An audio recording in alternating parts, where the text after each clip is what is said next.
Good morning, young world. It's your host, Boy Vague, and we back with some breaking news. Co-workers and a co-worker at Jefferson Hospital in Philadelphia had came into his job with a gun and traveled to the 9th floor and shot and killed someone by the name of Andre James. First, I would like everybody to send a condolence out to Andre family, Mr. James family. Heard he was a husband. He was a father of 3. And I heard he was a great guy. Now, I don't know what made this guy walk past a bunch of people, go up to the 9th floor and go at the Andre. We don't have no idea. But let's get into this story real fast, okay? Jefferson Hospital shooting. What we are learning about suspect gunman who killed co-worker. Sources say Stacey Hayes walked into Jefferson Hospital wearing blue scrubs and shot his co-worker, Andre James. A nurse assistant shot and killed a co-worker inside Jefferson University Hospital in Philadelphia. Earlier Monday, before fleeing in a U-Haul and being shot in a substantial exchange of gunfire with police that wounded 2 officers, authorities say. Sources say 55-year-old Stacey Hayes drove to the hospital around 12:08 a.m. in a U-Haul, walked to the 9th floor wearing blue scrubs and shot his co-worker, who has been identified by the family as 43-year-old nurse assistant Andre James. And as y'all can see, we have a picture of Andre right here on the screen, okay? Surveillance video reportedly shows Hayes walk behind Mr. James and opened fire while he was seated at his workstation, according to sources. Hayes then allegedly kept firing as James tried to run away. Hayes, who police say was armed with multiple weapons, then fled the hospital in a U-Haul truck.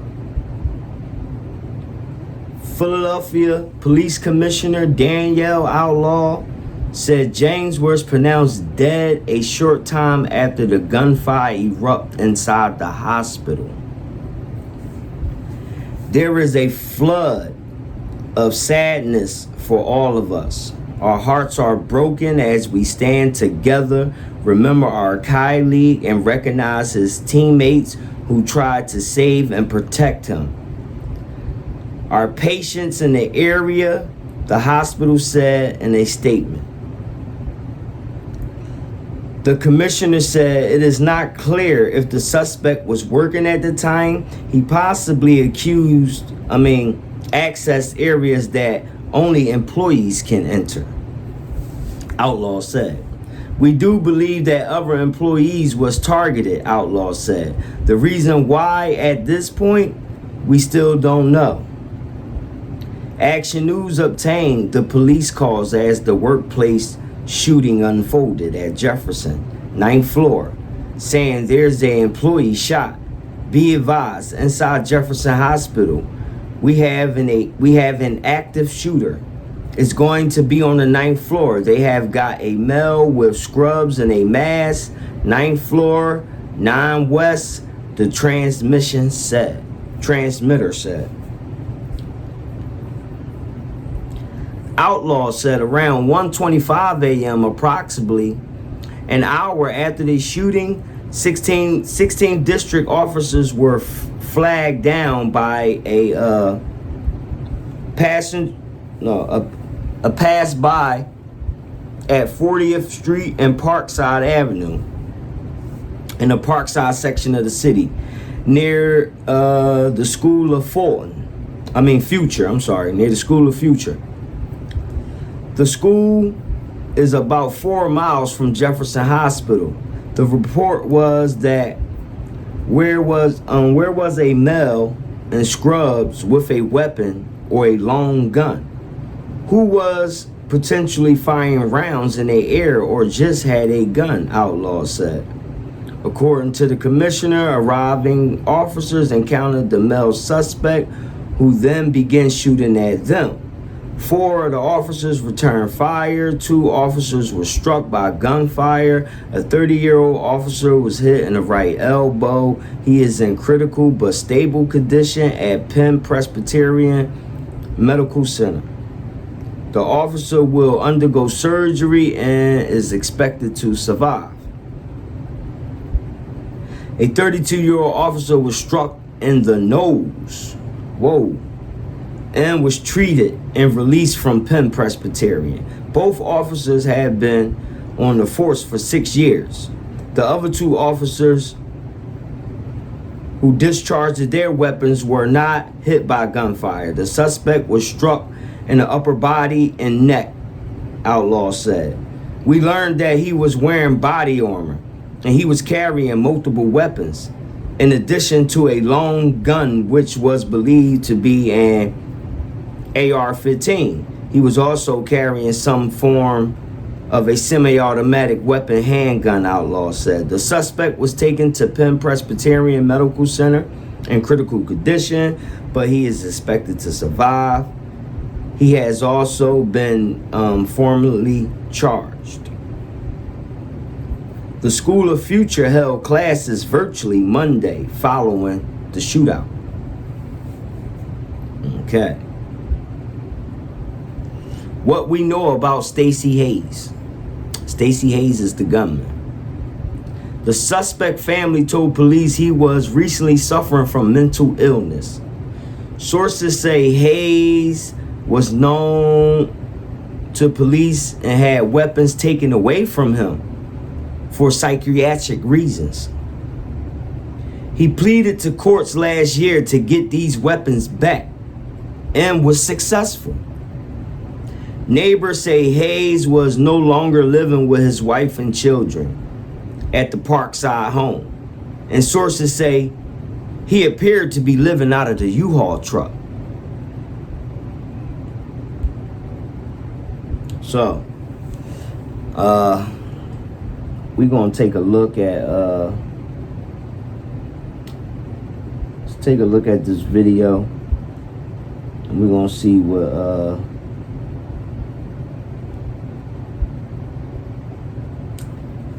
let's see what Action News have to say, and Police Commissioner Danielle Outlaw right here on Vault Talk. Take a look. We'll be right back. Name is Stacey Hayes. He is 55 and a nursing assistant at Thomas Jefferson Hospital in Philadelphia. Police say he is the man who shot and killed his co-worker overnight on the 9th floor of the hospital. Understandably, the shooting has caused shockwaves throughout the medical center and has added yet another victim to the ever-growing list of homicide victims in Philadelphia. It is Monday night, and the big story on Action News tonight is the latest on the shooting that took 1 life and wounded 2 police officers. Action News reporter Bob Brooks is live at Jeff, but first we go live to Action News reporter Dan Cuellar at police headquarters. And Dad, bring us up to date. Jim, one of the most glaring revelations from the investigation is that the suspect had guns taken away from him earlier this year due to mental health issues, but he successfully petitioned a judge to get them back, including an AR-15 believed used in a fierce gun battle with police today. Sources have identified the suspect as 55-year-old Stacey Allen Hayes, a certified nursing assistant at Jefferson Hospital. Neighbors say he was no longer living with his wife and children at their Parkside home, and sources say he appeared to be living out of a U-Haul truck. Police say this morning he drove that U-Haul to Jefferson University Hospital, entered the building wearing scrubs. They say surveillance video shows him walking up behind his co-worker, 43-year-old Andre James, who was seated at his workstation on the 9th floor, and opened fire. James got up and tried to run, but police say Hayes kept firing. We do believe that that other employee was targeted. The reasons why at this point we still don't know and they're unclear. About an hour later, at 40th and Parkside, behind the School of the Future, 16th District officers respond to a report of a man in scrubs firing a rifle. Over 100 evidence markers over shell casings document the intense gun battle that broke out after he fired at police. Many bullets were fired. Hayes was critically wounded in the neck and torso. A 30-year-old officer was hit in the right elbow. A 30-year-old officer was struck in the nose. Police recovered the AR-15 Hayes was using and body armor he was wearing. Sources say Hayes had an AR-15 and 3 other weapons taken away from him for psychiatric reasons earlier this year. But court documents obtained by Action News show he successfully petitioned a judge to get them back. The shooting incident comes amid the city's most violent year in decades and is the second active shooter incident in 4 days. It's not supposed to happen this close together, but we were all prepared to respond quickly and deal with it, and that's what we'll continue to do. At last check, Hayes, who remains hospitalized, has not been charged. The 2 officers who were injured are recuperating from their injuries tonight. Live at police headquarters, I'm Dan Cuellar, Channel 6, Action News. Jim? Thank you, Dan. Thank you. Let's switch live to Action News reporter Bob Brooks at the hospital. Bob, you've just had a compelling conversation with the father of the victim. Yeah, Jim, I did. His name is William James, and as you can imagine, he's absolutely heartbroken. But I think more than anything right now, he wants to know why someone wanted to go into the hospital and shoot and kill his son. I hope he lives so I can see him, because I just want to see what kind of individual this is. William James says he wants to meet alleged gunman Stacey Hayes. That's because he's the father of Andre James, the man police say Hayes shot and killed inside Jefferson University Hospital. He'd go all the way from the first floor all the way up to the 9th floor. Now, he had to walk past other people and seek my son out. That's what I would like to know. Through the anger and pain, James also shared with us about his son. He was a father of 3, 2 girls and a boy. My son was a good man. He was a good man, had 2 jobs, had a wife, 3 children. Adding he was extremely proud of the man Andre had become. He was an asset to society, raising up a good family, bringing kids up in the world that's going to be about something. But he's also confused how someone could get weapons inside of the hospital. How did he get in there with a gun? Very scary. In fact, that's something Shay Spicer is also trying to come to terms with. She's an employee of Jefferson and says security must be increased. I would hope that security measures are amped up after this, that this was a lesson, and that hopefully things are done to protect us as employees in the future.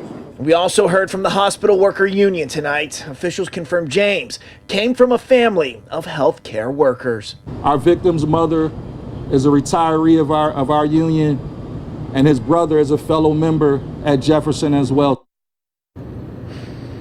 Now, Jim, on top of working here at the hospital, James was also a well-known barber at Custom Cuts in the city's Ogon section for many years.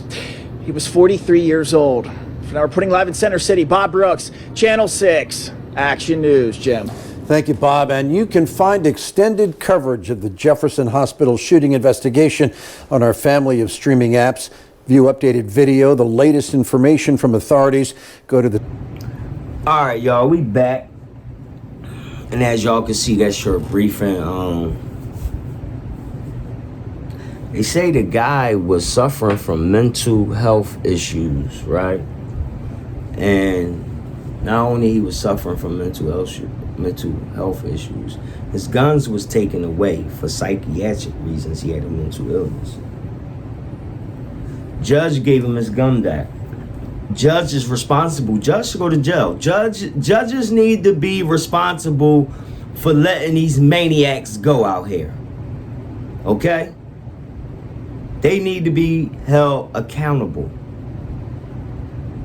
If he had mental illness, why would you give him guns? I'd rather give a felon a gun before a guy with mental illness. That comes to show you how bad America is. What they have poor decisions, and they make poor decisions and poor judgments. And these are the people you're supposed to look up to. That's what it gets you into. Okay. Let's take a look at Commissioner Danielle Outlaw. Let's see what she have to say real fast. A little bit too much of nothing. Ever since she been here, city been back to wherever she came from. That would be the best bet. We need something sturdy here in this city. This city is litty, okay? But take a look at Mrs. Commissioner Danielle Outlaw right here on Vault Talk, the best street news podcast on YouTube. Midnight at about 12:08 a.m. We received calls from Jefferson Hospital stating,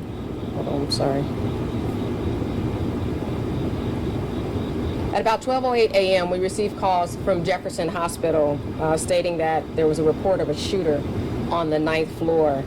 We later learned that a 43-year-old employee who was a CNA, a certified nurse assistant, had been shot by another employee there who left the hospital in a U-Haul van. Approximately 1:25, so a little over an hour later, 16th District officers were flagged down by a passerby at 40th and Parkside, which is the School of the Future. And the report was that there was a male in scrubs with a weapon or a long gun who was potentially firing rounds in the air or just had a gun. When the officers arrived there, 4 of our 16th District officers encountered the male. That male, who was the shooter, fired at the officers, and 4 of the officers returned fire. 2 of the 16th District officers were struck by the gunfire. The first officer is a 30-year-old who was struck in the right elbow. He's in critical but stable condition. The second officer is 32-year-old who was struck in the nose, who's in stable condition. The first officer that was struck in the elbow will require surgery, but both officers are expected to survive, which is the good news. The other 2 discharging officers were not struck. The offender struck by the officers was struck in the upper body and in the neck. We learned that he was wearing body armor and was carrying multiple weapons. In addition to the long gun, which was believed to be an AR-15, was also carrying some form of a handgun, a semi-automatic handgun. He was also transported here to Presby and is listed in critical condition and is expected to survive. That person was later identified as a 55-year-old African-American male who was a co-worker of the victim there at Jefferson Hospital, which I explained earlier. So we do believe that we don't have any other outstanding shooting offenders or suspects from the Jefferson Hospital. We're not looking for anyone else at this time, and that's all we know. Obviously, we have that area at 40th and Parkside still locked down, as it will be for quite some time as we wait for daylight and we look for additional evidence on that scene. Commissioner, does the suspect have any history of violence, or does he have any kind of record? It's still really early. I know this happened about 3 hours ago. It's still really early. We're going through the decedents. All right, y'all, we back. That was just Miss Danielle Outlaw, the commissioner for Philadelphia Police Department. And please like, share, subscribe, get in the comments. Let me know what you think of this situation. If you have any news that you would like me to report on, if you're from a different city, please send the news to vaulttalk1@gmail.com, and I will report on it and I will give you the credit, okay? R. Kelly, what y'all think of that? This is what I have to say for R. Kelly. I don't feel bad for R. Kelly at all. It is what it is. Because evidently he's sick too. He had mental illness. I don't understand, and it's not meant for me because I don't have that type of mental illness. I might got mental illness, but it ain't that type of shit. Okay? But I don't understand why these dudes gotta mess with like kids though. Like it's always been a whole bunch of fine women that's your age with bodies, right? You could have did all that freak ball shit with. But instead they choose children. So that's what lets me know they sick, okay? I agree with Lisa Ray. He's not going to be good outside. He's not going to be good inside. Because now they saying R. Kelly is ratting on celebrities that was involved with some things right along with him. You know what I'm thinking, right, y'all? I wish my cousin Brick was here because I'm wondering if he's telling on Jay-Z. Because I'm very big into music and hip hop, and what a lot of you might not know is that when Jay and R. Kelly was doing that album, was Best of Both Worlds, Dame spoke on that about how a lot of funny things was going on at the studio. Okay, I don't know if Hov took part to anything, but he did turn a blind eye and act like things wasn't going on, right? While he was in there recording, and then when R. Kelly got in trouble, he did the motherfucking electric slide on his ass. As niggas do. You know what I'm saying? But, hey, this is another thing I feel as though, in my opinion. Please like, share, subscribe. Make sure you hit that like button. Make sure you hit that notification bell so you can receive all videos when I drop. I believe that the parents should be arrested as well.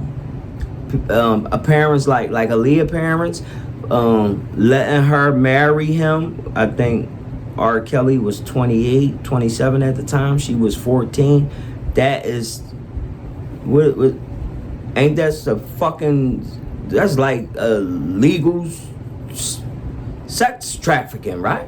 They sold their daughter. I don't even understand how United States let that little girl get married to a grown-ass man. Can somebody please help me out with this?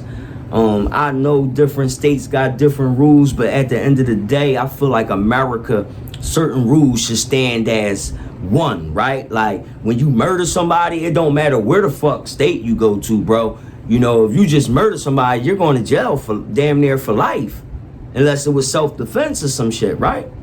I feel like it should be the same thing when it comes to situations like that, when you molesting and raping children. You understand what I'm saying? Yeah, they say he's ratting on some singers, and there's a couple rappers that he's also ratting on. So jugs up for a lot of you freak ball boys. I know whoever was doing shit with him that was singing and rapping, I know they terrified to death right now. So allegedly the FBI said if R. Kelly give up some pedophiles in the rap game, they'll reduce his time. So R. Kelly is giving up names. Yeah, he's giving up names. I don't believe he can fly. I don't believe he can fly at all. You know? Please get in the comments. Let me know your situation. I mean, let me know your opinion on the R. Kelly and the Jefferson hospital situation. Now I understand dude was mentally ill, but something ain't right with this picture. Because if you was that mentally ill, they usually don't walk past all those people and then just target one person. Like, I'm going for him, unless I don't know if they had exchanged their words, and they had like a little tension going on at work or something. You understand what I'm saying? There's a lot of stuff we might not know. But I can't just see like him doing that. Only way I would have seen that, like if he was the first dude that he seen, like when he walked in the hospital and he started throwing it, right? But he didn't do that. He walked past numerous of people. So he already had his mind and intentions on who he wanted to kill. Outlaw talking about he did target other people. So who did he shoot at besides Mr. James? You can't, I hate to say it, but you can't really believe nothing what these cops say, you know? A couple weeks ago, a little 8-year-old girl in Sharon Hill got shot. They tried to blame it on guys, you know, young black males. Come to find out, all the bullets that was in her came from cop guns. I hope her family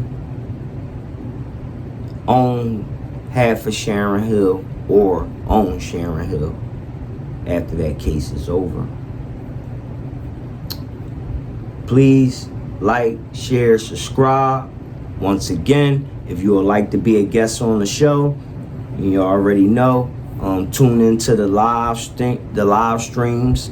You can always be a part of the guests on the live streams. All you got to do is tap the link. Or if you would like